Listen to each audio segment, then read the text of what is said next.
चलिए जानते हैं आज देश और दुनिया की सिलेक्टेड काम की और महत्वपूर्ण 25 बड़ी खबरों को सिर्फ 10 मिनट में। पर अभी तक आपने इस वीडियो को लाइक नहीं किया है तो लाइक कर दें और इस चैनल को सब्सक्राइब भी कर लीजिए। लॉरेंस के नाम से पप्पू यादव को धमकाने वाला दिल्ली से हुआ अरेस्ट। यूएई में रह रही साली का सिम यूज कर बनाया था प्लान। जी हां दोस्तों, पूर्णिया सांसद पप्पू यादव को जान से मारने की धमकी देने वाला शख्स दिल्ली से गिरफ्तार कर लिया गया है। पूर्णिया पुलिस अधीक्षक कार्तिकेय शर्मा ने हाट थाने में एफआईआर दर्ज कर जांच शुरू कर दी थी। इस मामले में पुलिस अधीक्षक कार्तिकेय शर्मा ने बड़ा खुलासा किया है और दिल्ली के महेश पांडे नाम के एक शख्स को गिरफ्तार कर लिया गया है। वह यूएई में रह रही अपनी साली का सिम इस्तेमाल कर रहा था और उसी से वह धमकी दे रहा था। चलिए दोस्तों जान लेते हैं अगली खबर। कनाडाई मंत्री के अमित शाह पर आरोप से भारत हुआ नाराज। उच्चायोग का अफसर तलब। 3 दिन पहले कनाडा ने कहा था कि अमित शाह खालिस्तानियों पर हमला करवा रहे। जी हां दोस्तों, भारत ने कनाडा के उस बयान पर आपत्ति जताई है जिसमें कहा गया था कि कनाडा में खालिस्तानियों पर एक्शन के पीछे गृह मंत्री अमित शाह का हाथ है। विदेश मंत्रालय के प्रवक्ता रणधीर जायसवाल ने शनिवार को बताया कि 1 नवंबर को कनाडाई उच्चायोग के अफसर को तलब किया गया है। इस दौरान कहा गया था कि अमित शाह पर लगाए गए आरोप निराधार और बेतुके हैं। कनाडाई अधिकारी जानबूझकर भारत को बदनाम करने की रणनीति के तहत आरोप लगा रहे हैं, फिर अंतर्राष्ट्रीय मीडिया में इसे लीक करते हैं। इससे दोनों देशों के संबंध पर गंभीर असर पड़ रहा है। चलिए दोस्तों जान लेते हैं अगली खबर। स्वाति मालीवाल ने सीएम हाउस के बाहर काला पानी छिड़का। बोली, आतिशी को शर्म नहीं आती। ये दिल्ली सरकार की नल से कोका कोला की स्कीम है।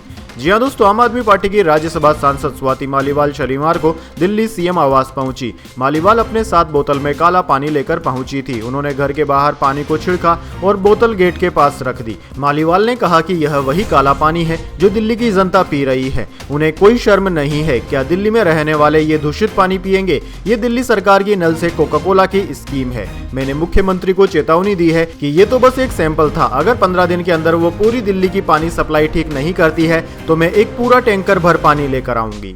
चलिए दोस्तों जान लेते हैं इसके बाद अगली बड़ी खबर। कनाडा ने पहली बार कहा भारत खतरा पैदा करने वाला देश है। नॉर्थ कोरिया, ईरान समेत 5 देशों की लिस्ट में शामिल किया। कनाडा इंडिया संबंधों में विवाद जारी। जी हां दोस्तों, कनाडा की जासूसी agency communication security establishment CSC ने खतरा पैदा करने वाले देशों की सूची में भारत को शामिल किया है।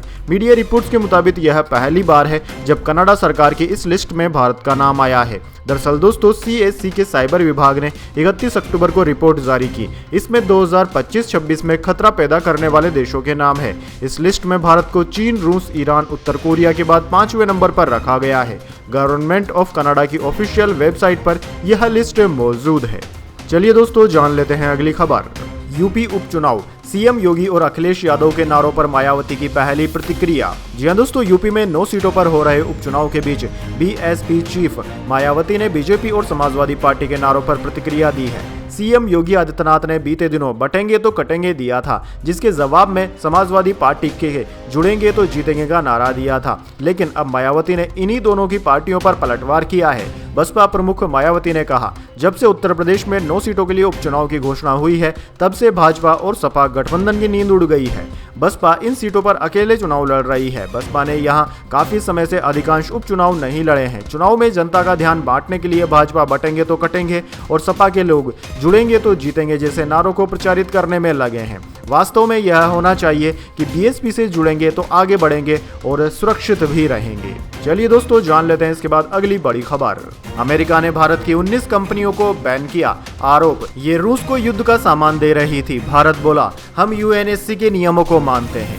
जी हां दोस्तों, अमेरिका ने 19 भारतीय कंपनियों पर रूस को डिफेंस से जुड़ा सामान उपलब्ध कराए जाने के आरोप लगाते हुए प्रतिबंध लगाए हैं। इन पर भारत ने शनिवार को सफाई दी। विदेश मंत्रालय के प्रवक्ता रणदीप जायसवाल ने कहा कि हमने भारतीय कंपनियों पर अमेरिकी प्रतिबंधों की रिपोर्ट देखी है। हम डिफेंस एक्सपोर्ट से जुड़े मामले में UNSC के नियमों को प्रभावी ढंग से लागू करते हैं। रणधीर ने कहा कि 19 कंपनियों ने किसी भारतीय कानून का उल्लंघन नहीं किया है।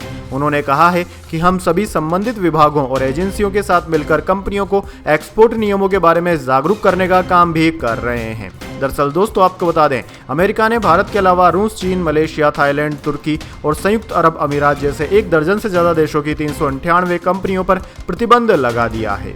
शिवसेना सांसद ने शाइना एनसी से माफी मांगी। 1 दिन पहले उन्हें इंपोर्टेड माल कहा था। सीएम बोले, बाला साहेब होते तो उनका मुंह तोड़ देते।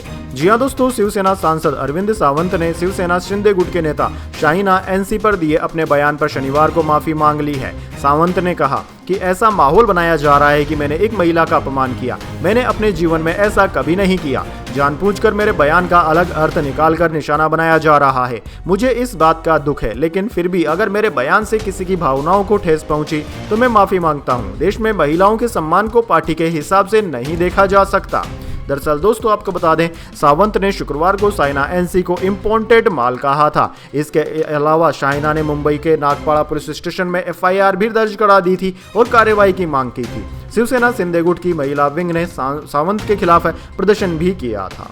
चलिए दोस्तों जान लेते हैं अगली खबर। अक्टूबर के महीने में 5 लाख से ज्यादा कारें बिकी। हर रोज एवरेज 16,550 बिकी। मारुति सुजुकी ने एक महीने में 2 लाख से ज्यादा कारें बेचने का रिकॉर्ड बनाया।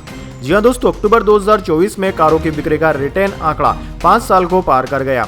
व्हीकल डेटा के मुताबिक 31 अक्टूबर तक देश में 5.13 लाख गाड़ियों का रजिस्ट्रेशन हुआ, यानी कि हर रोज 16,550 कारें बिकी। इससे पहले इस साल जनवरी में रिकॉर्ड 3.99 लाख कारों का रजिस्ट्रेशन हुआ था।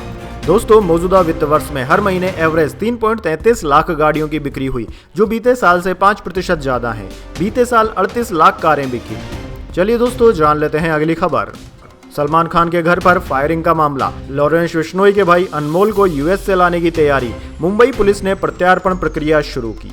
जी हां दोस्तों, अभिनेता सलमान खान के घर फायरिंग करवाने के मामले में आरोपी अनमोल बिश्नोई को अमेरिका से लाने की प्रक्रिया शुरू हो गई है।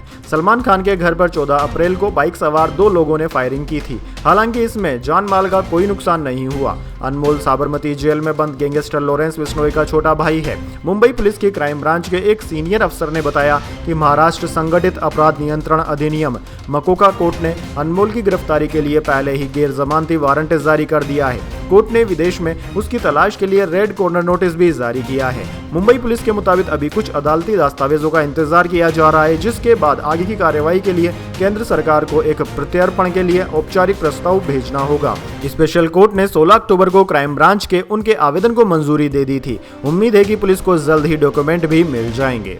चलिए दोस्तों जान लेते हैं अगली खबर। उधर शी जिनपिंग ने लद्दाख से चीनी सैनिक वापस खींचे, इधर शहबाज शरीफ की बदली चाल। करतारपुर में वीजा की फ्री एंट्री का रास्ता हुआ साफ। जी हाँ दोस्तों, भारत की डिप्लोमेसी ने आखिरकार अपना असर दिखा दिया है। पाकिस्तान को नई दिल्ली की बात माननी पड़ी। पड़ोसी देश के पंजाब प्रांत में सिखों का पवित्र तीर्थ स्थल गुरुद्वारा करतारपुर साहिब स्थित है। हर साल लाखों की तादाद में सिख श्रद्धालु करतारपुर साहिब जाते हैं, जिनसे $20 का वीजा शुल्क वसूला जाता है, यानी कि 1700 रुपए का। भारत इस शुल्क को माफ करने की मांग करता रहा है। अब पाकिस्तान ने वीजा की फीस को माफ करने का ऐलान कर दिया है।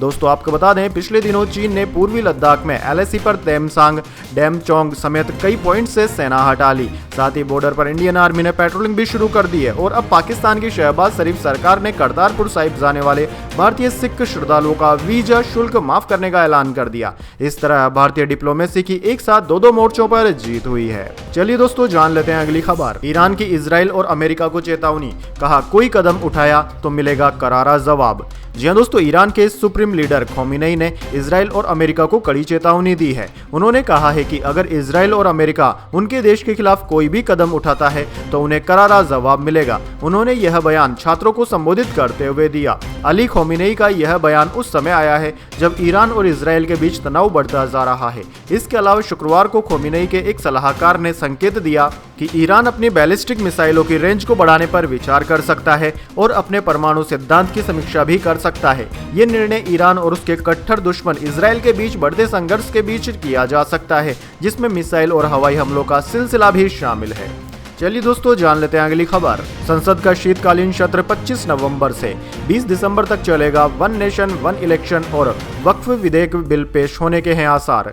जी हाँ दोस्तों, 18वीं लोकसभा का पहला शीतकालीन सत्र 25 नवंबर से शुरू होगा। मीडिया रिपोर्ट्स के अनुसार सत्र 20 दिसंबर तक चलेगा। इसमें 1 नेशन 1 इलेक्शन और वक्फ विधेयक समेत कई बिल पेश होने के आसार हैं। इसके अलावा जम्मू कश्मीर को पूर्ण राज्य का दर्जा देने का प्रस्ताव भी पास किया जा सकता है। 18वीं लोकसभा का पहला मानसून सत्र 22 जुलाई से 9 अगस्त तक चला था। दूसरे सत्र में कुल 15 बैठकें हुई, जो लगभग 115 घंटे तक चली थी। सत्र के दौरान सदन की प्रोडक्टिविटी 136% रही थी।